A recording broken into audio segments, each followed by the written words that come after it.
여러분, 이런 때 있죠. 너무 피곤한데 잠은 안 오고 그래서 어쩔 수 없이 수면제를 먹게 됩니다. 그런데 그 다음날 온몸이 두드려 맞은 것처럼 몸이 아프고 무겁고 피곤했던 경험 있으시죠? 이게 수면제 때문에 그런지 아니면 체력이 떨어져서 그런지 고민되시는 분들이 있을 겁니다. 그런데 보통 수면제를 드시고 잠을 자면은 그렇게 피곤할 수밖에 없어요. 왜냐하면 수면제를 먹고 잠드는 건 컴퓨터 본체는 막 돌아가는데 강제로 모니터만 딱 꺼버린 것 같기 때문입니다. 즉, 의식, 모니터는 꺼졌는데 내 몸의 전체적인 신경계, 본체는 밤새 전투태세로 열을 내며 돌아가고 있는 겁니다. 결국 수면제는 뇌파를 억제해서 의식을 잠시 기절시키는 데는 탁월하지만 정작 내 몸을 밤새워 돌아가게 만드는 진짜 범인인 자율신경은 건드려주지 못해요. 오늘 불면증으로 고생하는 여러분들에게 좋은 수면이란 무엇인지에 대해서 유익한 정보를 전달드리려고 합니다. 그리고 수면제가 절대 손대지 못하는 불면의 근본 원인이 내 목과 관련되어 있을 수 있다는 사실 알려드리겠습니다. 두통, 목, 그리고 자율신경 알면 이겨낼 수 있습니다. 구독과 좋아요 한 번씩 눌러주시고 바로 시작하겠습니다.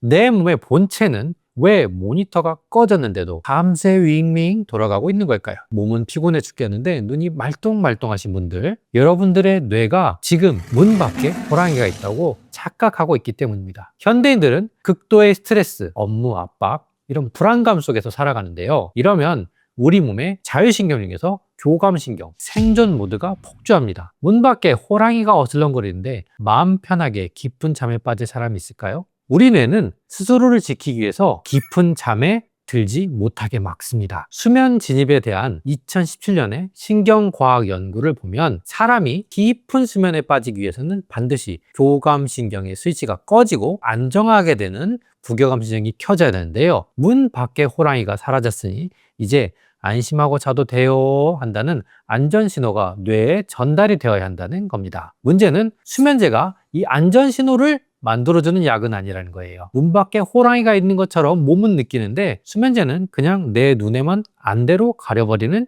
형태입니다. 그렇다면 이 안전신호를 뇌에 전달하는 전용 케이블은 어디에 있을까요? 바로 우리 몸을 이완시키는 부교감 신경의 핵심, 미주신경입니다. 이 미주신경의 조절 중추가 바로 뒤통수와 목뼈가 만나는 부위 경추의 상부에 있습니다. 지금 영상을 보면서 한번 테스트 해볼게요. 뒤통수 뼈 바로 아래 뒷목이 시작되는 푹 파인 곳을 엄지손가락으로 꽉 꼬집어 보세요. 자, 여기를 꼬집어 봤는데 손가락이 잘 안 들어가고 푹신푹신하지 않고 돌덩이처럼 단단하고 찌릿하면서 아프다. 그렇다면 여러분의 미주신경은 지금 물리적으로 꽉 눌려서 고장이 난 상태라고 볼 수 있어요. 하루 종일 거북목으로 스마트폰과 모니터를 보느라 톨게이트가 막혀버린 겁니다. 이 길이 막혀 있으면 수면제를 아무리 쏟아부어도 우리 몸이 스스로 쉴 수 있는 환경이 만들어지지 못해요. 아, 그럼 수면제 소용없네, 안 먹어야겠다 하고 생각하시는 분들이 있을 거예요. 그런데 정말 중요한 당부 하나 드립니다. 수면제를 처방받아서 복용하고 계신다면 제 말씀을 듣고 절대로 임의로 약을 뚝 끊으시면 안 돼요.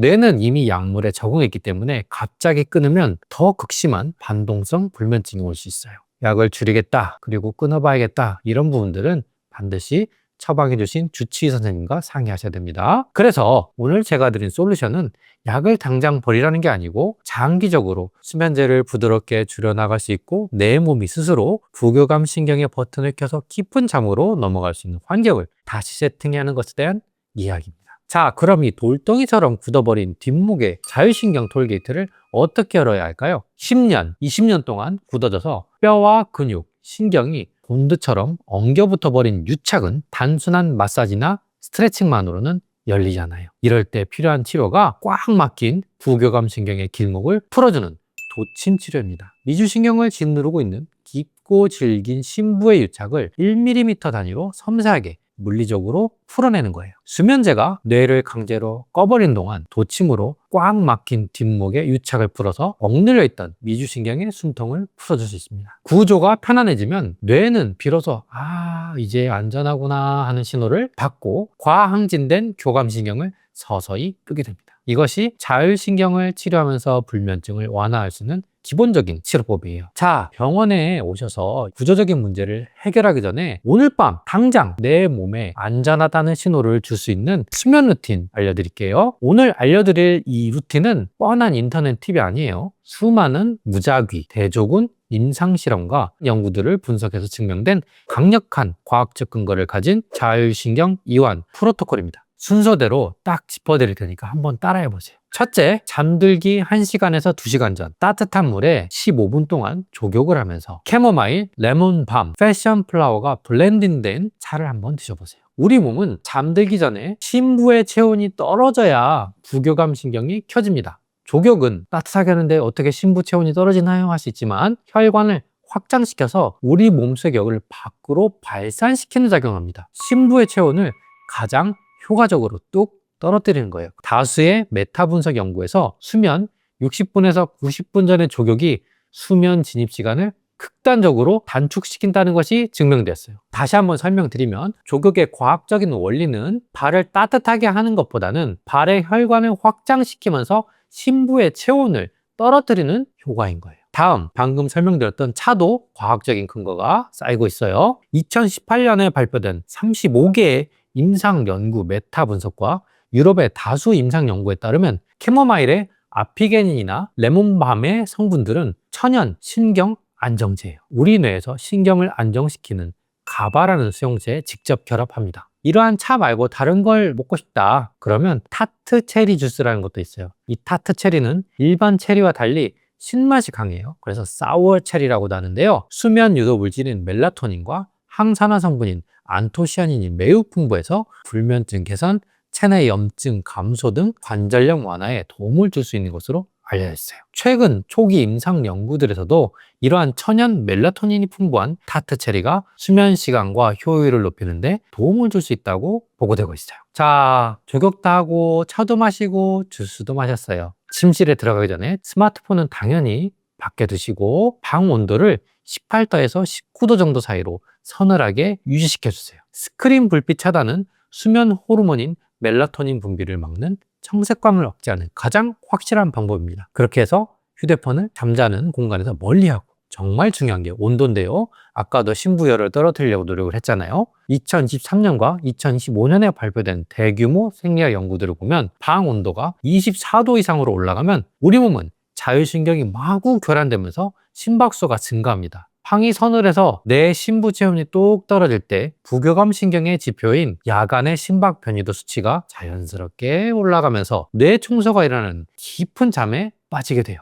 잠만 잘 자는 게 아니고 뇌 청소가 일어나면서 노화를 억제하고 치매를 막아주는 깊은 잠을 잘 수 있도록 핸드폰을 멀리하고 방을 서늘하게 하는 게 중요하다. 세 번째, 침대에 눕기 전에 영양제 하나 먹고 싶다. 나는 꼭 영양제를 먹어야겠다. 그러면 저는 마그네슘을 추천드립니다. 그 중에서도 마그네슘 글리시네이트를 추천드려요. 마그네슘은 뇌를 흥분시키는 스위치를 끄고 뇌를 안정시키는 스위치는 켜줍니다. 즉, 흥분은 줄이고 안정을 올려주는 역할을 해요. 두통에도 좋다고 제 책에도 여러 번 강조한 영양소입니다. 제 책 한번 봐보세요. 여기에 결합된 글리신이라는 아미노산이 핵심인데요. 일본 야마데라 연구팀의 임상에 따르면 글리신 3g을 섭취했을 때 뇌로 가는 혈류를 도와서 심부 체온도 낮춰주고 깊은 수면인 서파 수면을 직접적으로 늘려주는 게 확인됐어요. 그러면 마그네슘하고 글리신을 함께 조합된 마그네슘 글리시네이트로 복용하는 게 좋겠죠. 자, 이제 침대에 누웠다면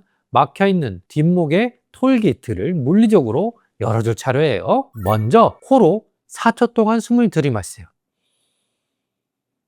그리고 천천히 입으로 6초 동안 천천히 길게 내쉬어볼까요?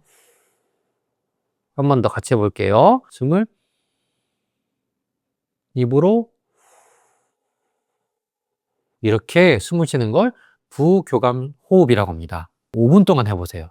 뒷목 쪽에 꽉 조이고 있으면은 부교감 신경이 작동하지 않는다 그랬죠. 뒤통수로 바닥을 5초간 지그시 누르는 뒷목 풀기를 이렇게 턱을 당겨서 뒤통수로 바닥을 눌러보세요. 5초 동안 지그시 누르는 겁니다. 이러한 뒷목 풀기를 10회 반복해 주세요. 미주신경 조절 중추가 있는 목 상부의 긴장을 일시적으로라도 풀어주는 동작입니다. 오늘 너무 좋죠? 차 한잔 했죠? 족욕도 했죠? 서늘한 방 온도 맞췄죠? 마그네슘도 먹었습니다. 호흡과 스트레칭으로 마무리하는 이 과학적인 루틴, 이걸 하는 동안 손발이 따뜻해지고 나른해진다면 꽉 막혀있던 부호교감신경이 드디어 켜지고 있다는 완벽한 신호입니다. 이제 잠만 자면 됩니다. 오늘의 핵심 3줄로 정리해 드릴게요. 첫 번째, 수면제는 의식을 기절시킬 뿐 밤새 돌아가는 자율신경의 긴장은 끄지 못합니다. 두 번째, 깊은 잠을 들려면 미주신경이 안전하다는 신호를 받아야 되는데 주로 이 신경은 목에서 문제가 생깁니다. 셋째, 도침으로 경추상부의 유착을 풀어서 미주신경의 톨게이트를 열어줄 수 있습니다. 그러면 우리 몸은 깊은 잠을 잘 준비를 하는 거예요. 밤마다 잠들지 못해서 수면제 약통을 들었다 놨다 하신다면 오늘 정말 중요한 정보 알려드렸죠. 꽉 막힌 신경의 숨통을 열고 뇌를 자연스럽게 이완시키는 생활 습관도 꼭 실천 한번 해보십시오. 세상에 괜찮은 두통은 없습니다. 그리고 괜찮은 불면도 없습니다. 지금까지 두통이 묻은 것 조경아 원장이었습니다. 감사합니다.